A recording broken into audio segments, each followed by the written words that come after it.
welcome everybody. So with that, I would like to introduce our first speaker, Dr. Athanasios Tzemos from Research Center for Astronomy and Applied Mathematics of the Academy of Athens in Greece, with the talk on partial ergodicity in 2D Bohmian trajectories. Hello from Greece. Can you see my presentation? Yes, we can.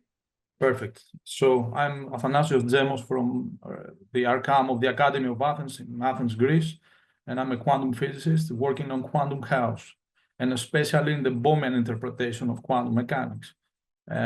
This is actually, I think, the third or the fourth time that I am taking part. I participated in the Maple conference, so maybe you have seen me before in the previous years. So our work in quantum mechanics is about how chaos in English is produced in the so-called Bohmian trajectories. Bohmian quantum mechanics is an alternative interpretation of quantum mechanics which predicts the same results with the standard quantum mechanics that we know from the university, which has trajectories. It is a trajectory-based theory. So in Bohmian quantum mechanics, the quantum particles are guided by the wave function, the usual wave function that we know, the solution of the Schrödinger equation.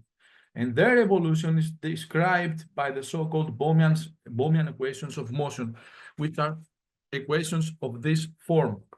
As you can see here in the denominator, we have this quantity, g, which is actually the squared absolute value of the wave function, which can be zero at the nodal points of the wave function, where the wave function vanishes.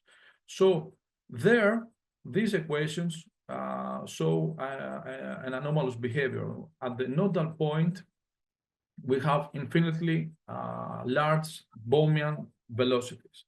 So what we know from the theory is that the nodes of the wave function psi play a crucial role in Bohmian mechanics, since, as we have found analytically, they are always accompanied in general by hyperbolic points, the so-called X points, which are stagnant points, fixed points in the frame of reference of the moving nodal point. Whenever a Bohmian trajectory comes close to an X point, it gets deviated in such a way that the cumulative result of many such scattering events is the saturation of the Lyapunov exponent on a positive value, which is the hallmark of chaos.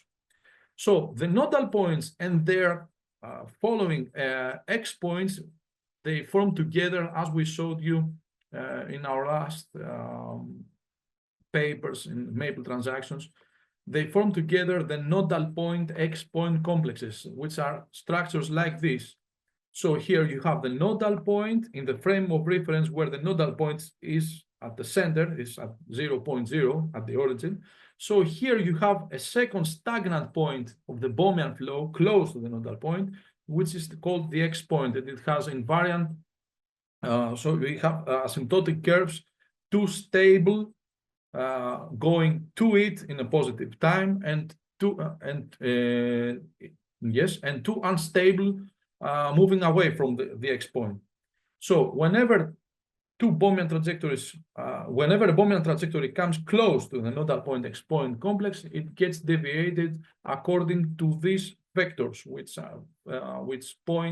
which show the direction of the velocity field at a certain time t. So one of the main questions in Bohmian quantum mechanics, in quantum physics, is what is the origin of Born's rule.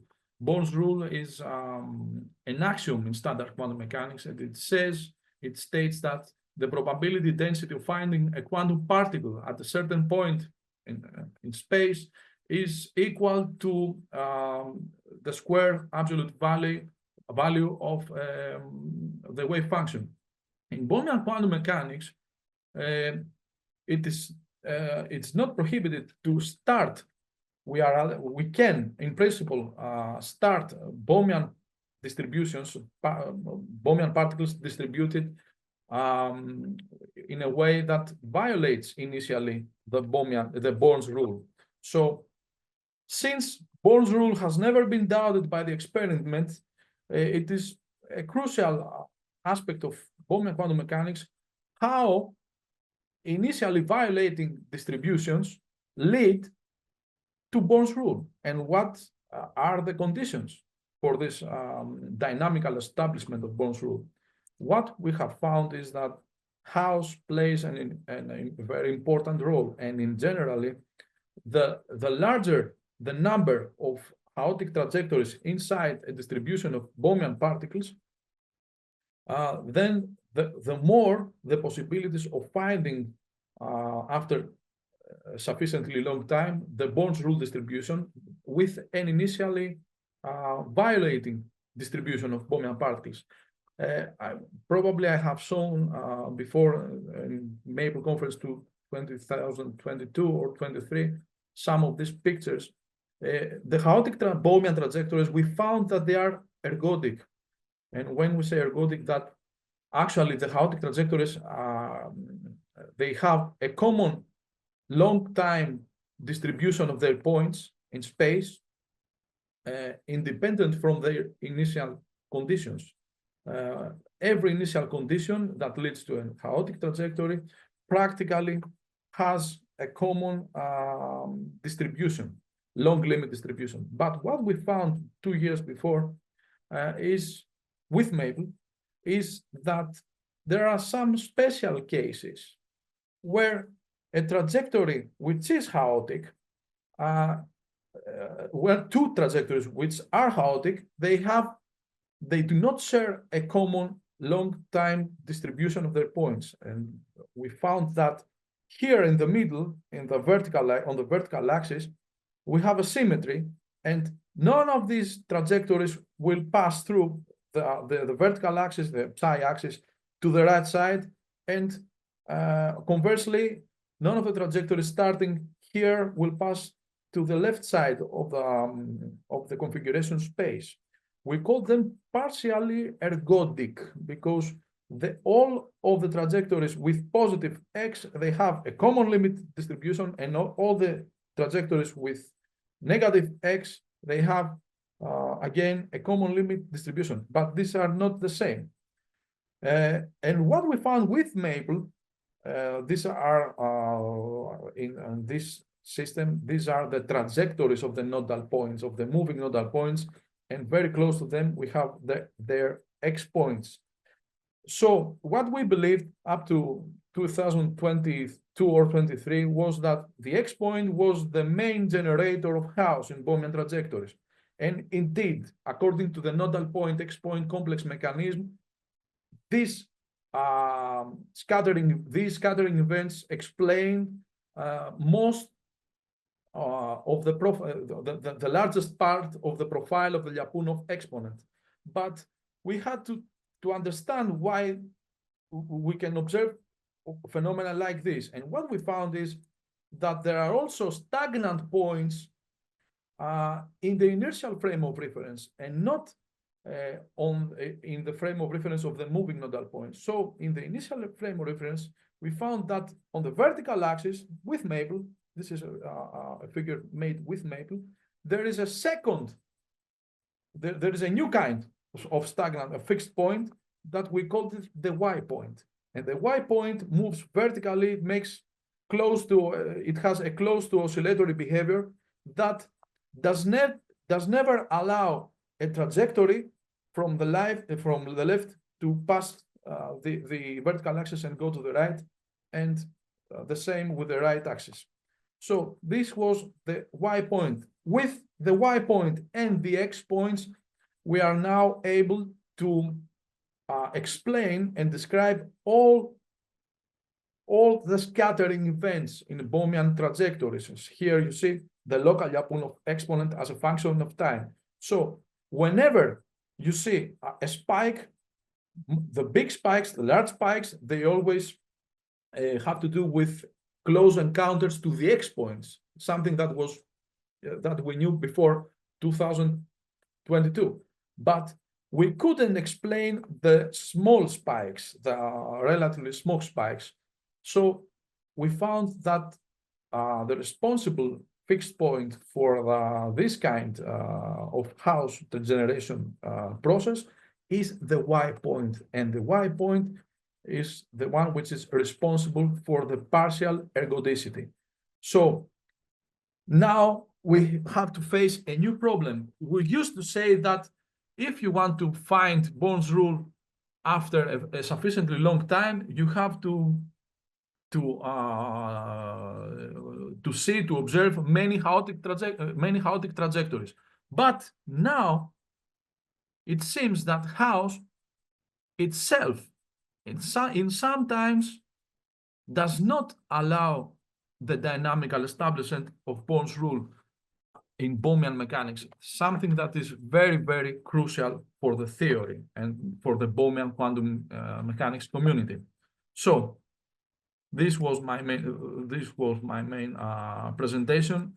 In our center, we are doing a lot of research on Bohmian quantum mechanics, standard quantum mechanics, and their different the different approaches of what we say quantum house.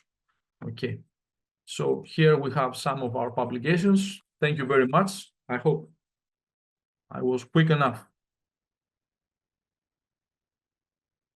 Thank you so much. Are there any questions for Athanasios?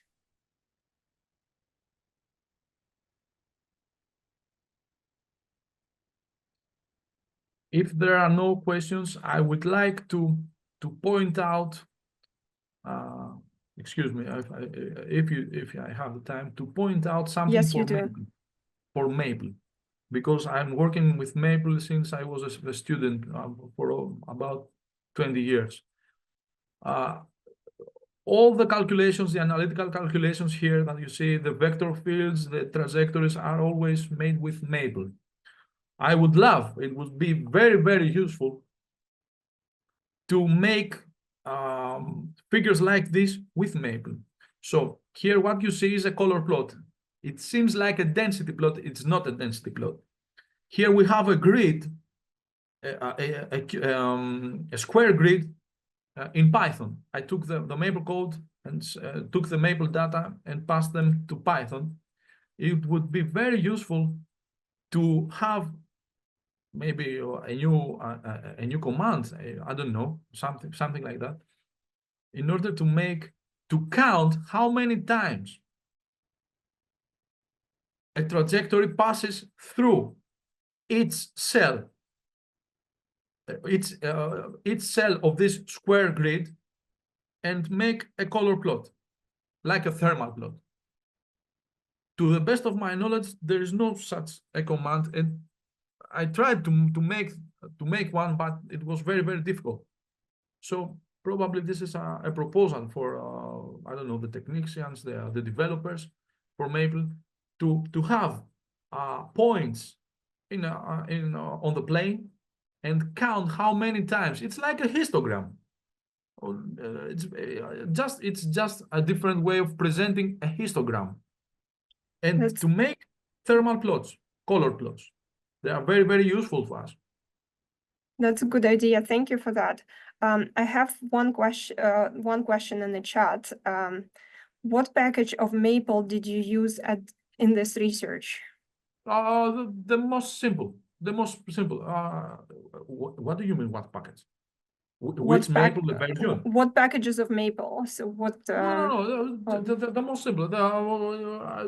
ODE solve, the commands are the commands for the differential equations, the linear algebra. So if you see my code, it always starts with plots, with linear algebra, sometimes with vector calculus, in order to find quickly the Maple the Bohmian equations, and then DE solve, because we have to deal with numerical integration of coupled differential equations. These differential equations, they are non-linear, heavily non-linear, so they take some time in order to be integrated. But yes, nothing more. Maybe some with the package plot tools, and sometimes statistics. Sometimes, okay, because we are doing quantum mechanics, which is statistical theory.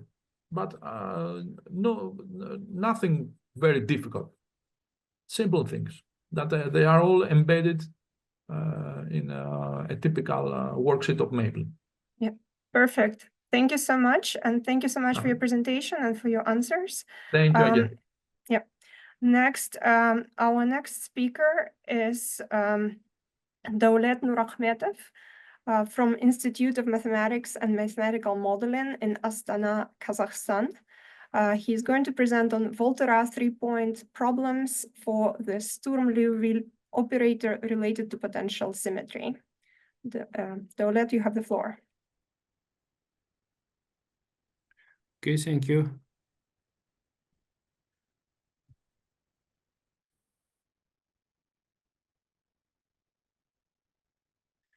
Okay.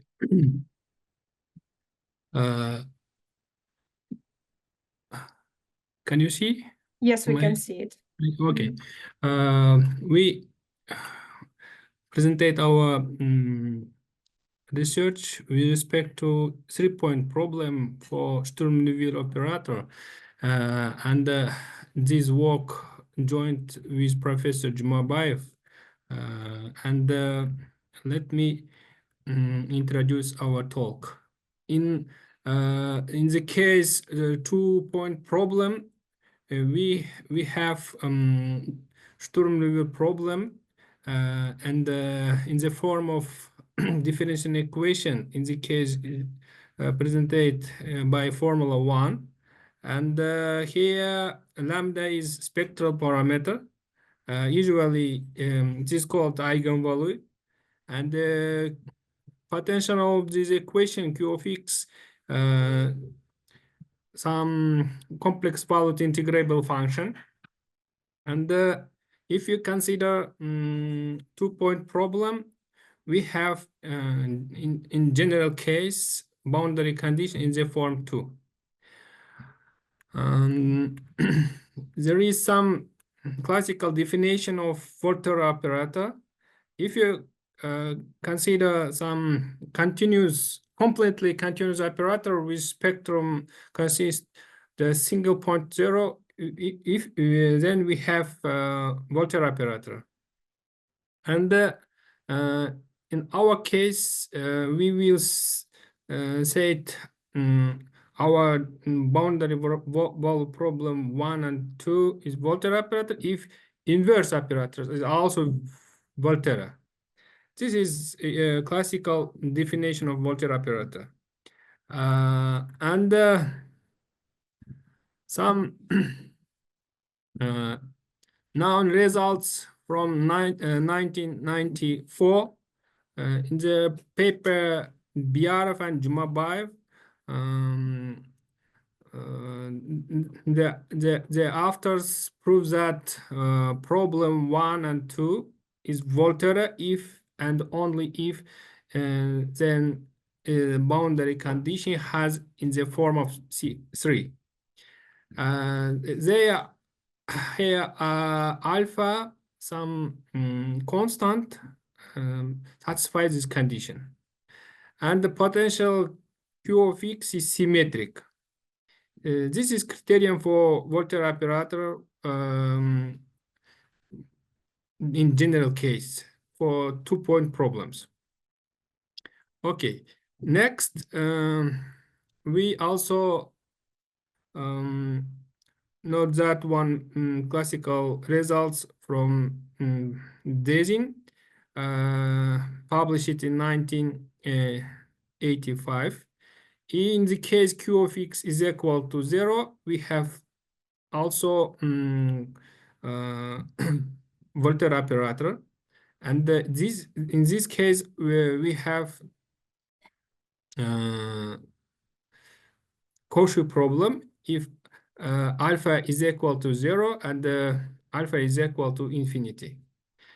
In this talk, we consider 3-point problems. We denote this problem by operator b minus lambda I, lambda also eigenvalue, K1, K2 satisfies condition 7. Q of x potential also complex value integrable function on 0p. Our main results in the next theorem.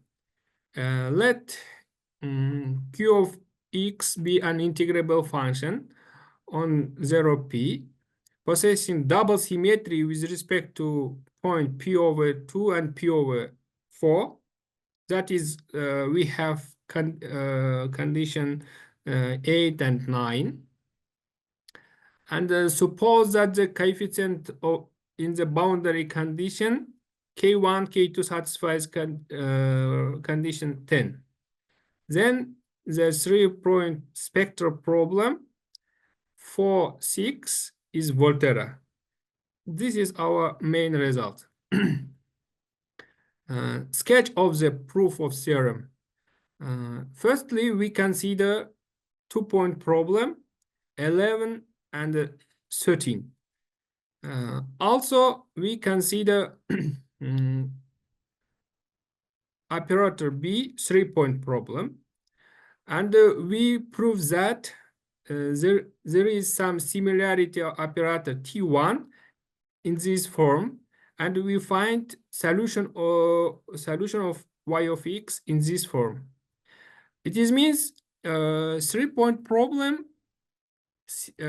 similar to 2-point problems, and all details of proving this theorem published in our paper from Mathematical Notes 2018.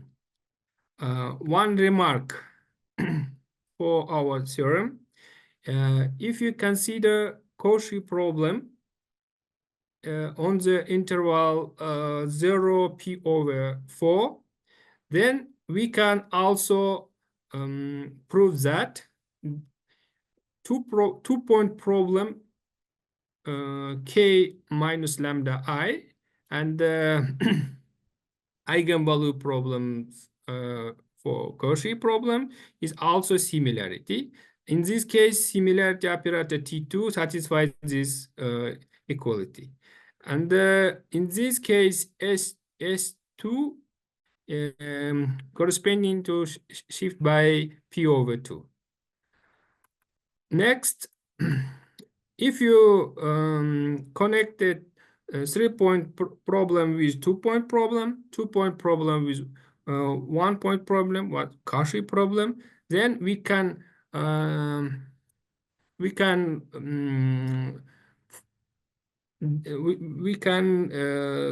solve our problem, 3-point problem, initial problem B minus lambda I, and also we have solution in the next form. It is exactly, and we show that connection 2-point problem with 1-point problem, 1-point problem also with 3-point problems.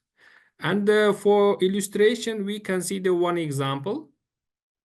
In the case k of x is equal to 1, f of x is equal to x, k1, k2, k from our 3-point boundary conditions, and lambda is equal to 5, we have exact solution in this form. And we calculate using of Maple all our terms from our solutions, and compare our results also with Maple solutions using of dissolve, and our solution and Maple solutions are is equal, and this also confirm our result is true. Thank you for your attention. If you have some questions, please, you can ask me. Thank you very much, Daulet. I don't see any questions in the chat so far. Okay, no.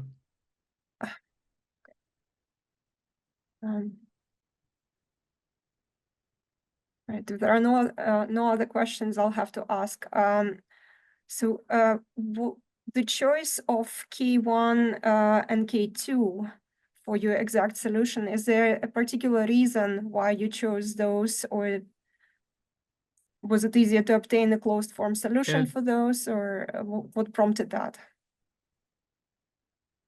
Yes, because we have condition for K1. In the case 2-point problems, we have only K2.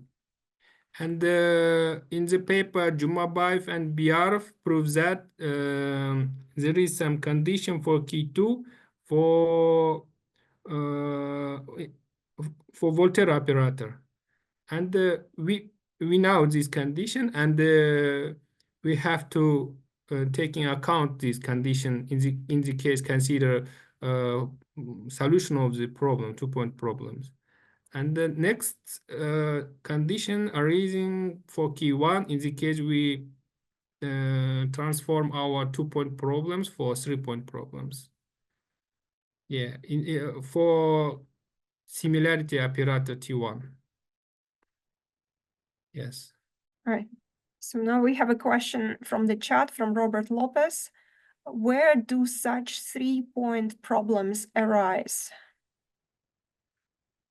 Yeah, in the case fourth order differential equations, this problem arising from beam vibrations. For example, Euler-Bernoulli beam equations. And in the case second order differential equation, it is arising from vibration of string. Yeah.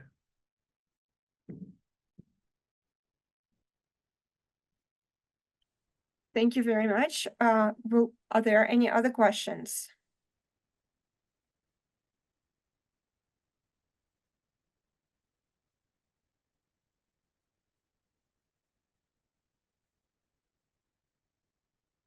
Well, okay, then I have to ask again. I was wondering how do you use, is Maple used a lot in your institute for a lot of research? Yes, we use Maple for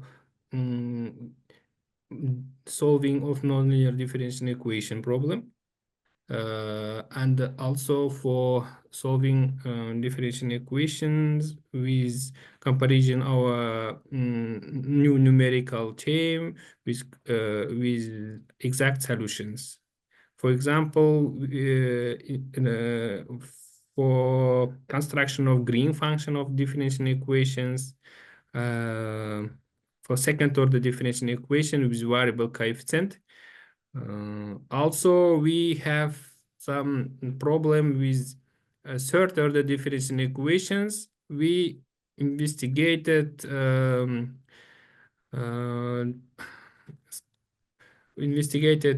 spectral problems, also control problems for third order differential equation, and using Maple Runge-Kutta method, usually in the case numerical solution, and they solve for an exact solution in the case variable coefficient. Differential equation with variable coefficient. Thank you. Thank you very much for your talk. Usually use it students and Professor Kanguzhin from our institutes. Yes. Some almost 30% of personnel and staff use it. Oh, that's very good. Yeah. All right. Thank you for your presentation and for your answers. Our next speaker is Olga Yaremchuk from Petro Mohyla Black Sea National University, Ukraine. with how does Maple support data feature ranking and selection? Thank you. Hello everyone. My name is Olga Yaremchuk. I'm from Petro-Mogila National University, Ukraine. And now will be my presentation. Can you see it? Yes, we can see it now. Okay. So our presentation with Gennady Chuiko from our university today is about how Maple supports data feature ranking and selection. Specifically, we used Maple in conjunction with Veka software for medical data meaning purposes. So as we look closer into the dataset used in our study, it is important to highlight the significance of the problem we're studying. According to the World Health Organization, cardiovascular diseases are responsible for about a third of the all global death, with heart attacks accounting for 85% of these fatalities. We decided to analyze a dataset that forecast heart attack risk, which was obtained from the UCI machine learning repository. This dataset includes records from the Institution of Hungary, Switzerland, United States, dating back 1988. It contains 13 features and 303 instances, which we will discuss further in the coming slides. So, dataset description. The attributes are quite varied, covering aspects like age, sex, chest pain type, blood pressure, fasting blood sugar, and exercise-induced angina. The target variable is this dataset is whether a patient has a higher or lower chance of suffering a heart attack. These attributes provide a comprehensive look at the factors influencing heart attack risk. So, our task was to rank and group these features based on their relevance of the target variable, which predicts the probability of a heart attack. We achieved this. We used Maple software for attribute ranking and grouping. So the goal was identify which attributes were the most important in predicting a heart attack risk and group them accordingly. This slide describes the ranking of dataset attributes based on their relevance of the target variable, and the attributes are ranked by relevance with exercise-reduced angina, chest pain type, and the rankings were determined using 13 by 8 matrix of ranks generated by Maple, which you can see represented here in the column graph. So the next slide illustrates the document from the Maple about the heart attack dataset ranking and feature selection. And the next one is ranks metrics. So statistics box plot. Now, although the rankings provide a general sense of importance, there was some disagreement among Veka's elevators about the precise rankings particularly when looking at neighbors on the rank order. This variability is shown in the statistical box plot, which gives a clear visual representation of the degree of agreement or disagreement among elevators. So we also explored the Manhattan distances between the feature to better understand the relationship between them. This resulted in a 13 by 13 matrix displayed as a heat map.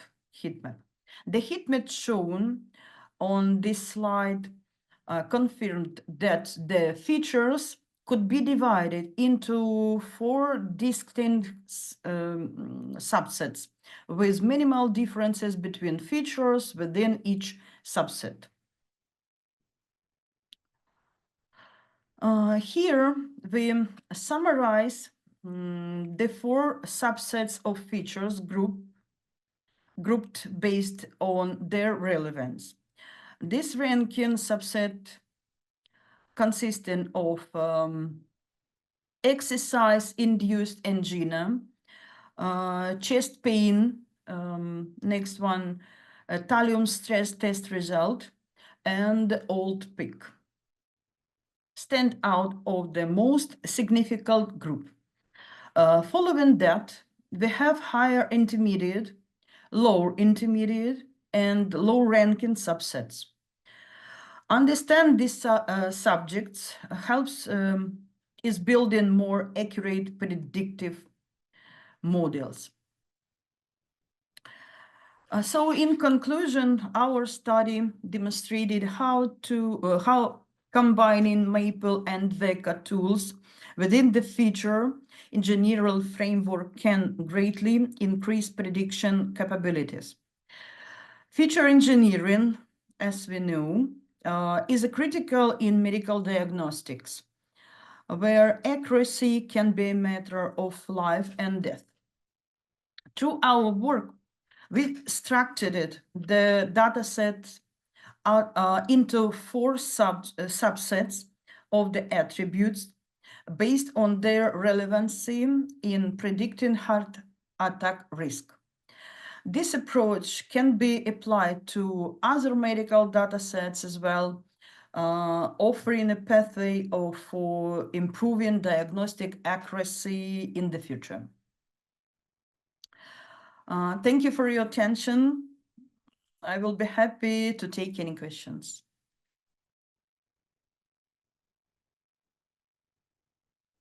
Thank you very much. Are there any questions for Olga?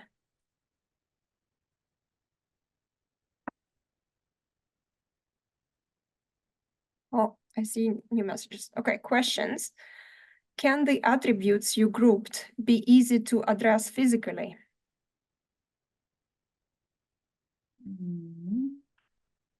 Just 1 second.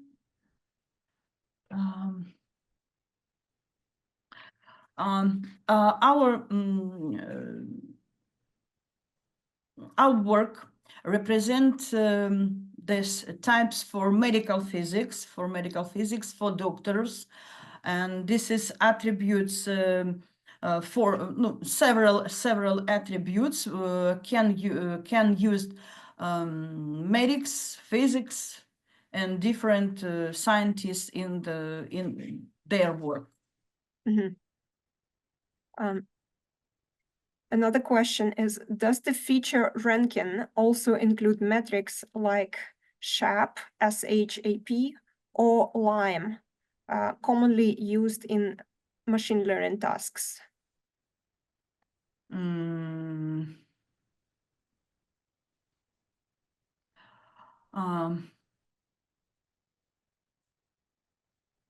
Our presentation is well structured and covers through explanation of feature ranking and selection using Maple and Veka. Regarding your question about SHAP, and then there are commonly used model agnostic tools in machine learning. They offer explanation for how our features contribute to models prediction, often with more direct attribution for each features impact on individual predictions rather than overall feature ranking, I think. Thank you. Will there be a follow-up question? Yes, okay. It's Rashid says, I see, thank you. Thank you so much for this presentation, Olga. Thank you. It is my first Maple conference. Thank you for your attention. Welcome, yes, welcome. Good to have you here. Our next speaker is Dr. Pilar Vélez from Escuela Politécnica Superior, Universidad Antonio de Nebrija in Spain, speaking about using GeoGebra Discovery and ChatGPT for dealing with geometric statements. Okay, go ahead. Thank you, Elena. I am sharing my screen. Is good? Did you see the screen? Yes, it's good. Okay. Thank you. I will present a joint work with Francisco Botana from Universidad de Vigo and Tomás Recio from Universidad Antonio de Nebrija, both in Spain. What is our aim? We would like to confront the performance of GeoGebra Discovery and ChatGPT. GeoGebra Discovery is a platform to automatically prove and discover plane geometry theorems, and is based in the dynamical software GeoGebra, dynamical geometry software. ChatGPT is a well-known chatbot based in natural language processing. Our aim was to confront both to study a possible collaboration between them. Then in this talk, I will start with some short history to motivate two examples between the samples we have checking, and then to show these examples performed with GeoGebra and ChatGPT, and to show also that we need the help of Maple to solve some problems appearing in this work. And then I will conclude with some discussion and conclusions. The story is in the origins of artificial intelligence in the 50s. Mathematics have a special attention in the artificial intelligence historically, and there were two kinds of platforms: the logic machines, like the logic theorics in 57. And the automatic reasoning machine of Hellerter was the first machine doing the same thing like GeoGebra Discovery to prove plane geometry theorems. Hellerter, in his paper describing the performance of his geometry machine, tells about some theorems on plane geometry. The first theorem proven by one machine, the other solution, but at the end I have put in red, these phrases. 3 years ago, the dominant opinion was that the geometry machine would not exist today. And today, hardly an expert will contest the assertion that machines will be proving interesting theorems in number theory 3 years later, 3 years hence. But it was not 3 years, but 60 years later. In 2020, we have the explosion of artificial intelligence, and we have many examples in mathematics. No, the Lian theorem proving the alpha geometry, and also ChatGPT, which is used more for didactic aspects, no? To prepare lessons in primary school. We are here, no?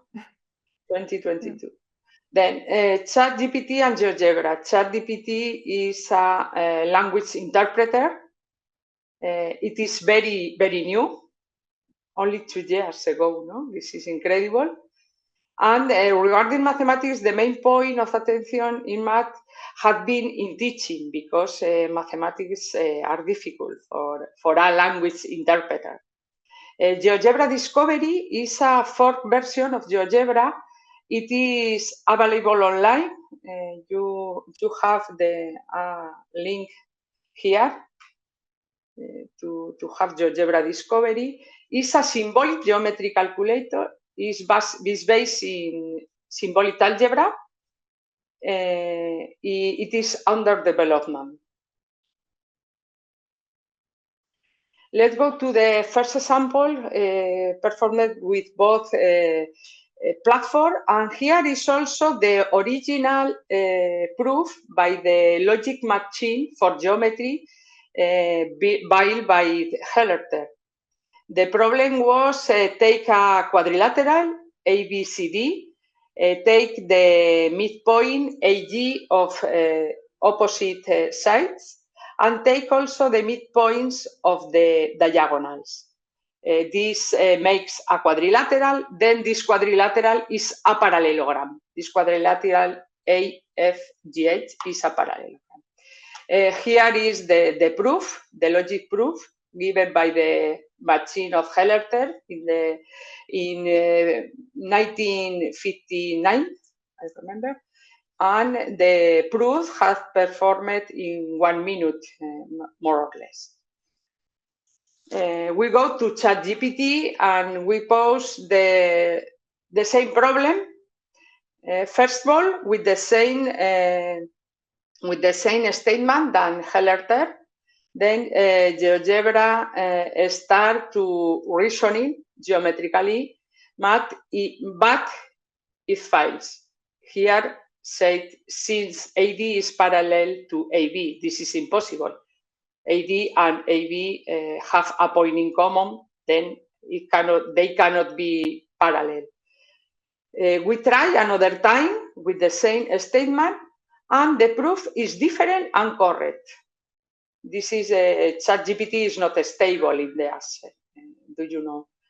We try also including the picture. We give to the chatbot the picture and ask to prove that AFGH is a parallelogram. And here the mathematics reasoning is correct, but the visualization of the interpretation of the figure is not correct, because ChatGPT takes AFGH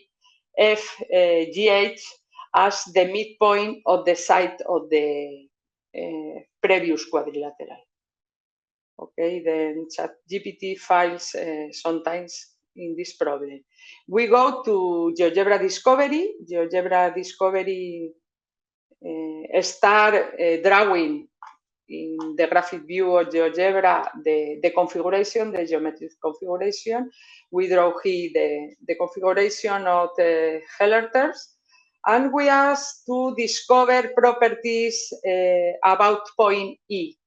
And we have here, you can see the condition to be a parallelogram. We would like also to have a proof certificate, and we use the show proof to check that this line and parallel F and G.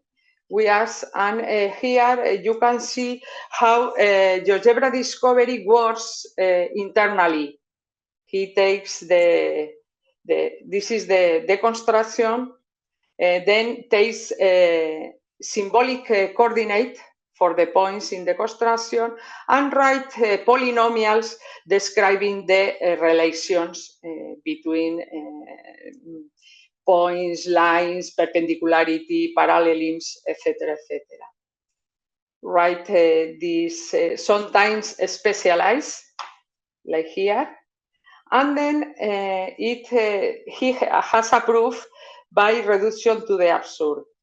He takes the thesis of the theorems and negates the thesis with a dummy variable. We can see after in Maple. And at the end, we have 1 equal to 0. Basically makes elimination in polynomial ideals. And by contradiction, disprove the original statement. We have proved that the system, while with the hypothesis and derivation of the thesis, have no solutions, more or less. And we have also a degree of difficulty. Next session, Dr. Tomás Recio will explain this command, and if you would like, in the session application of Maple, he will explain this command and how it is performed. Well, we go to the second theorem proposed, proved by Hellerters many years ago, and it is similar to the first one, but different. Here it is a trapezoid with sides AD and BC parallel. Take the midpoint of the diagonal and the line joining these two midpoints. Intersect this line with side AB and have point M. Then the thesis says point M is the midpoint between A and B, or the same segment MB equals to segment MI. This is the thesis. The Hellerters machine has some problem to solve to prove this statement, and it is reflected in this phrase, no? L-stain, ion stuck, and Hellerters machine has to add some additional condition to prove this theorem. We went to ChatGPT, and the first attempt with the textual description is good. He gives a synthetic proof of the theorem, but when we introduce the image, he fails again in interpreting the drawing. In this case, he takes M to be the midpoint of AB, and then he goes to prove that AM is equal to MB. Okay, this is in the hypothesis. We try with GeoGebra Discovery and we have the equality. Here is the construction, but there are no the lines. You can see A, B, C, D, the quadrilateral. We ask to discover some properties involving point M, and we have EM is equal to BM. But when we try to certificate this proof, we ask the machine to prove that K is the length of AB, is equal to J, the length of MB, and we have that the statement could not be proven nor disproven. This is a situation we have found many times in automatic reasoning in geometry. This means that for some instance of this construction, the theorem is true, but for some other, it is not true. Then we go to Maple, but I would like to explain Maple calculation. When we would like to prove something, we have two ways, one through elimination and the other to ideal primary decomposition. Elimination. I'm sorry to interrupt you. We are running out of time, so if you can summarize in the next minute. Okay, I will summarize. Okay, thank you so much. We go with Maple, and we see that in fact this theorem can be proved and disproved. This is the proof. It is true. We call it true on parts. This is because the configuration is an algebraic variety. There are some components in which the statement is true and other in which it is not. If we go to the primary decomposition, we have two non-degenerated components, the component where the free variables of the construction are free, and the other there are no free. And then these are the interesting components. And then we check that for one of these two components is true and for the other no. You can check, here are the equation of the component, that in the first one we have j equal to minus k, and in the second one j equal to k. This is equal because we are working over the complex and the length can be positive or negative. And this is because it is true over the second component when j is equal to k, but here, no. Then another strategy then is to change the thesis, j equal to k by j squared equal to k squared. Here are involved both situations, and in this case, we get a good answer. The discussion is GeoGebra needs some human explanation because GeoGebra Discovery get some answer, but there is some human word, and ChatGPT interprets natural language. Then our idea was to make them to cooperate. GeoGebra Discovery and Maple as more platform, and the chatbot to have some readable proof, no? To improve this show proof. And for that, only a final remark that our aim, our goal is not to prove theorem, but to learn more about geometry and about computer algebra. Here are some reference. Thank you, and sorry for the. Thank you so much for your presentation. Are there any questions for Pilar Vélez? I'm sorry. Let us.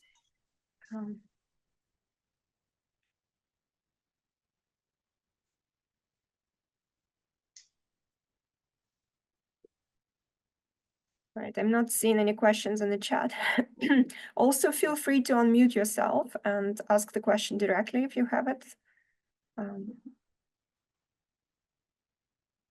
Anybody?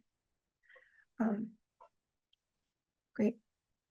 So I have a question. Have you tried different versions of ChatGPT, newer releases? Have you noticed difference? Yes, because for instance, the first attempt, then where the said AD is parallel to AC, was in a previous version, and in the new version, the proof is good. Mm-hmm. Right, so it is getting smarter. Yes, Yeah. It changed. Yes. It changed and learn. Okay. Right. Thank you, everyone. Thank you, Pilar, and thank you everyone else for attending and for your participation in the conference. Our